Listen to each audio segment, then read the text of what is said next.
ఏది అయినా ట్రై చెయ్యి ఆచి చికెన్ మసాలా. ఆచి చికెన్ మసాలా.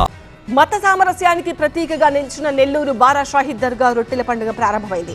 ఏటా మొహర్రం సందర్భంగా రొట్టెల పండుగలు నిర్వహిస్తారు. ఇవాల్టి నుంచి 5 రోజుల పాటు రొట్టెల పండుగ జరగనుంది.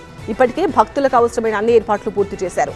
లక్షల సంఖ్యలో భక్తులు స్వర్ణాల చెరువుకు తరలి వస్తారనే ముందస్తు అంచనాలతో ఏర్పాట్లు చేశారు. ఒకరోజు ముందు నుంచే భక్తుల సందడి మొదలైంది. ఇక్కడ పలు రకాల రొట్టెల పంపిణీ జరుగుతుంది. ఆరోగ్య రొట్టె, కళ్యాణ రొట్టె, విద్యా రొట్టె, వ్యాపార రొట్టె, ఉద్యోగ రొట్టె, సంతాన రొట్టె, ఇలా రకరకాల రొట్టెలు ఉంటాయి. ఏ కోరిక కోరుకుంటే ఆ రొట్టె తీసుకుంటారు. కోరికలు తీరిన వారు వచ్చే ఏడాది రొట్టెల పండుగ నాడు తిరిగి ఇదే రొట్టెను చెల్లిస్తారు. దర్గా ప్రాంగణం మొత్తం రంగురంగుల విద్యుత్ దీపకాంతులతో శోభాయమానంగా తీర్చిదిద్దారు. స్వర్ణాల చెరువులో భక్తులు రొట్టెలు వదులుకునేందుకు వీలుగా ప్రత్యేక ప్లాట్ఫామ్లు సిద్ధం చేశారు. పండగకొచ్చే భక్తులకు తాగునీరు, భోజనం, పార్కింగ్ పై ప్రత్యేక దృష్టి సారించారు.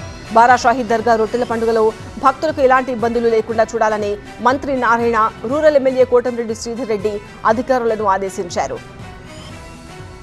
ప్రపంచ ప్రఖ్యాతిగాంచిన బారా షాహిద్ దర్గా, ఆ యొక్క దర్గా రొట్టెల పండుగ ఏదైతే ఒక జిల్లా, ఒక రాష్ట్రం, ఒక దేశం కాదు, ఇతర దేశాలు, ఇతర రాష్ట్రాలు, ఇతర జిల్లాల నుంచి పెద్ద ఎత్తున లక్షల సంఖ్యలో భక్తులు ఇచ్చేస్తారు. ఈ సంవత్సరం నా ఉద్దేశం ప్రకారం 30 నుంచి 40 లక్షల మంది భక్తులు ఇచ్చేస్తారని చెప్పని బలంగా విశ్వసిస్తున్నాం.